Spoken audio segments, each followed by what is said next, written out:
আসসালামু আলাইকুম গাইস, আশা করি আপনারা সবাই ভালো আছো। আজকে তোমাদের মাঝে একটা নতুন ব্লগ নিয়ে আসলাম। এই ব্লগের মাধ্যমে তোমরা দেখতে পারবা ব্রহ্মপুত্র নদীর দৃশ্যটা। চলো যাওয়া যাক ব্রহ্মপুত্র নদীর দিকে। তো আমার সঙ্গে আছে আমার বন্ধু। কিছু পথ যাওয়ার পিছনে দোকান থেকে আমার বন্ধু আবদার করলো কিছু খেলেতে।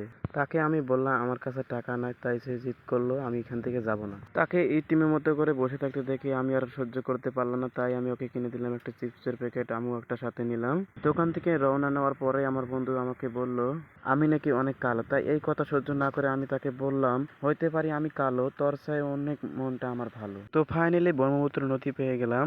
তো নদীর পাশে ছিল লঞ্চ বান্ধা, তো লঞ্চে উঠে গেলাম। লঞ্চে ওঠার পরে দেখলাম একটা সেলো নদী দিয়ে যাইতেছে। তবে এই দৃশ্যটা দেখে আমার অনেক ভালো লাগলো।